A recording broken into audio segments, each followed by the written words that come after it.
Assalamualaikum warahmatullahi wabarakatuh. Perkenalkan, nama saya Iin Indrilia dengan NIM A40121004 dari kelas H. Baiklah, video ini yaitu pembelajaran mengenai perkembangan pendidikan dari kurikulum pertama sampai kurikulum yang digunakan pada saat ini. Adapun kurikulum yang pertama digunakan di Indonesia yaitu Rencana Pelajaran 1947. Adapun kelebihan dari kurikulum ini yaitu mencerminkan kesadaran sebagai bangsa yang berdaulat dan mendudukan pendidikan sebagai faktor penting dalam memperkokoh berdirinya negara Indonesia melalui persatuan dan kesatuan untuk mengusir penjajah. Yang kedua yaitu memiliki fungsi strategis dalam mempersatukan bangsa Indonesia melalui pendidikan. Yang ketiga yaitu kurikulum 1947 ini mengadopsi dari pengalaman pendidikan Indonesia yang telah lalu di masa penjajahan sehingga memudahkan dalam penyusunannya.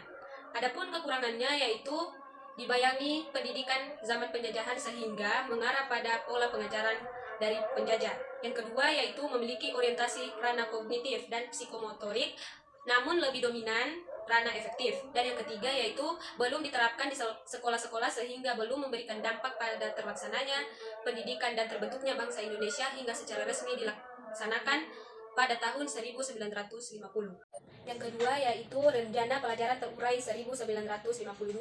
Adapun kelebihan dari kurikulum ini yaitu yang pertama, kurikulum 1952 ini telah mengarah pada sistem pendidikan nasional. Walaupun belum merata pada seluruh wilayah Indonesia, namun sudah dapat mencerminkan suatu pemahaman dan cita-cita para praktisi pendidikan akan pentingnya pemerataan pendidikan bagi seluruh bangsa Indonesia. Yang kedua yaitu pada kurikulum ini, materi pembelajaran sudah berorientasi pada kebutuhan hidup para siswa, sehingga hasil pembelajaran dapat berguna ketika di tengah masyarakat. Yang ketiga yaitu karena setiap guru mengajar satu mata pelajaran, maka memiliki keuntungan untuk lebih menguasai bidang pembelajaran dengan lebih baik daripada mengajar berbagai mata pelajaran. Adapun kekurangan dari kurikulum ini yaitu yang pertama, karena kurikulum 1952 mengarah pada sistem pendidikan nasional, maka belum mampu menjangkau seluruh wilayah Indonesia. Yang kedua yaitu materi pelajaran belum orientasi masa depan karena diajarkan berorientasi kebutuhan untuk hidup di masyarakat saat itu. Dengan demikian, belum memiliki visi kebutuhan di masa mendatang. Yang ketiga yaitu kurang membangkitkan kreativitas dan inovasi guru karena setiap mata pelajaran sudah terinci dalam rencana pembelajaran terurai. Hal ini mempersempit kreativitas dan inovasi guru baik dalam perencanaan, pelaksanaan maupun menentukan sumber materi pelajaran.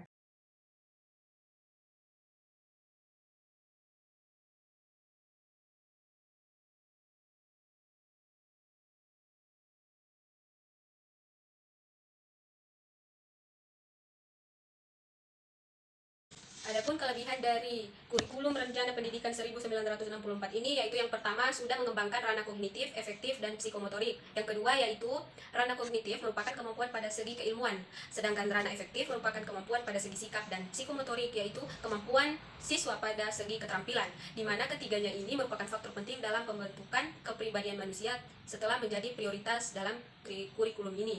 Yang ketiga yaitu mengupayakan pengembangan potensi peserta didik sebagai pangkal dari kemampuan seseorang untuk melakukan tindak lanjut dengan segala kreativitas dan inovasi. Maka dengan kurikulum ini telah menganggap setiap manusia memiliki potensi yang berbeda-beda. Yang keempat yaitu pendidikan bersifat praktis, sehingga pembelajaran di sekolah akan memiliki kegunaan dalam kehidupan peserta didik. Adapun kekurangan dari Rencana Pendidikan 1964 ini yaitu yang pertama, kurikulum ini dipergunakan hanya pada saat sekolah dasar dan belum mencakup sekolah lanjutan dan perguruan tinggi. Yang kedua, terkesan masih diwarnai oleh kepentingan tertentu yang cenderung mengkoordinir sistem-sistem yang belum sejalan dengan jiwa Undang-Undang 1945. Yang ketiga yaitu karena pendidikan diwarnai oleh kepentingan kelompok, menjadikan kurikulum ini dimaknai sebagai alat untuk membantu kepentingan tertentu. Yang keempat yaitu kurikulum ini belum berjalan ketika Indonesia masih dalam keadaan labil. Pada tahun 1968, kurikulum 1964 digantikan karena dicitrakan bahwa sebagai produk Orde Lama. Jadi lahirlah kurikulum keempat ini yaitu 1968.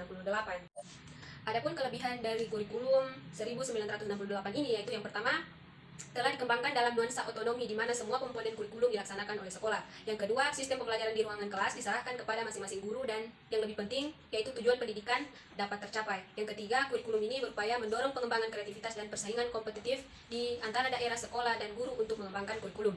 Yang keempat, yaitu kurikulum ini memberikan peluang bagi tamatan sekolah untuk melanjutkan pendidikannya pada jenjang yang lebih tinggi. Adapun kekurangannya yaitu yang pertama, walaupun sudah ada pembelajaran keterampilan, namun ada prakteknya kurikulum ini masih kurang memperhatikan pembelajaran praktek. Yang kedua yaitu kurikulum ini tidak mengadopsi kebutuhan masyarakat sehingga pembelajaran di sekolah tidak dapat memenuhi kebutuhan real dalam kehidupan anak.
Pada tahun 1984, kurikulum 1975 mengalami penyempurnaan yang dinamakan dengan kurikulum 1984. Adapun kelebihannya yaitu yang pertama, memuat metode dan materi yang disebut secara rinci sehingga guru dan siswa mudah untuk melaksanakannya. Yang kedua, praksara siswa dapat lebih dalam kegiatan belajar yang ditujukan melalui keberanian memberikan pendapat. Yang ketiga yaitu keterlibatan siswa di dalam kegiatan-kegiatan belajar yang telah berlangsung yang ditunjukkan dengan peningkatan diri dalam melaksanakan tugas. Yang keempat yaitu kualitas interaksi antara siswa yang sangat tinggi baik intelektual maupun sosial. Yang kelima yaitu memasyarakatkan keterampilan berdiskusi yang diperlukan dengan berpartisipasi secara aktif.